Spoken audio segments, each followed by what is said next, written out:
And நிறைய people ஆசைப்படுறதும் நிறைய ladies ஆசைப்படுறதுமே normal delivery தான் ma'am. Because caesarean life time எனக்கு பெயின் வேண்டாம், ஒன்ஸ் டைம் பெயின் போதும் அப்படின்னு நிறைய பேர் நார்மல் டெலிவரி தான் ப்ரிஃபர் பண்ணுவாங்க.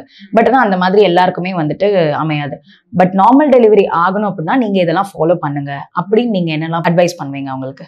நார்மல் டெலிவரி நிறைய பேரோட நிறைய பிரெக்னென்ட் லேடிஸ் வரும்போது they first ask a gynecologist in mode of delivery means normal delivery எனக்கு பண்ண முடியுமா அதனை எல்லாரும் கேட்பாங்க. பட் எல்லாமே டாக்டர் கையில கிடையாது. நிறைய திங்ஸ் பேஷண்ட்ஸும் அவங்க சைட்ல இருந்து பண்றது நிறைய இது இருக்கும். ஃபர்ஸ்ட் இஸ் அவங்க ரெகுலர் அண்ட் பேலன்ஸ்ட் டயட் சாப்பிடணும். ஓவர் ஈட்டிங் பண்ணக்கூடாது. பிரெக்னன்சில any point of time extra food இல்லைன்னா 2 பேருக்கு சாப்பாடு சாப்பிடக்கூடாது.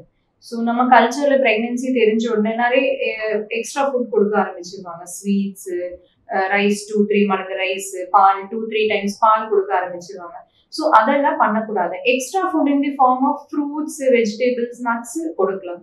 பட் அது கூட regular daily walking, especially morning and evening 2 times 15 to 20 minutes walking compulsory பண்ணணும்.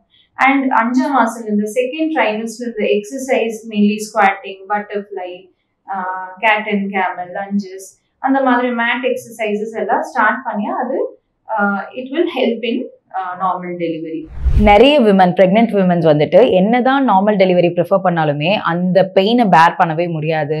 அது வந்து ஒரு 200 போன்ஸ் வந்து பிரேக் ஆகுற அளவுக்கு பெயினா இருக்கும் அப்படின்ற மாதிரி பயமும் நிறைய இருக்கு. அது வந்துட்டு எப்படி மேம் கண்ட்ரோல் பண்ண முடியும், இல்லை கண்ட்ரோல் பண்ண முடியுமா? அந்த மாதிரி நார்மல் டெலிவரி டைம்ல வந்துட்டு பெயின் கண்ட்ரோல் பண்ண ஏதாவது சொல்யூஷன்ஸ் இருக்கா, ப்ரொசீஜர்ஸ் இருக்கா?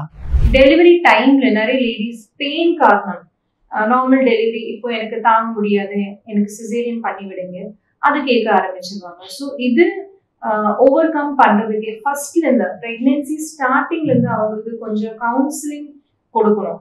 பை தி கைனகாலஜிஸ்ட் ஆல்சோ அவங்களோட ரிலேட்டிவ்ஸ் இந்த மாதிரி நம்மளை கூட இருக்கும். அந்த மாதிரி ஹஸ்பண்ட்ஸ் லேபர் ரூம்ல இருந்தா அவங்களுக்கு கொஞ்சம் சப்போர்ட் இருக்கும். ஆல்சோ பிரெக்னன்சி டைம்ல பிரீதிங் எக்ஸசைசஸ் பண்ணியா they will be able to tolerate pain. And recently with the advanced science painless delivery, that is epidural delivery vandirukku, where பின்னாடி ஒரு இன்ஜெக்ஷன் மூலமா anesthetic drugs introduce பண்ணுவாங்க epidural spaceல. ஸோ லேபர் பெயின்ஸ் வந்தாலும் அந்த பேஷண்ட்கே பெயினே feel ஆகாது, only contractions வரும். But pain இல்லாம அந்த கான்ட்ராக்ஷன்ஸும் நார்மல் டெலிவரி ஆயிடும். ஸோ இந்த ஃபெசிலிட்டிஸ் மூலமா we can definitely achieve a normal delivery.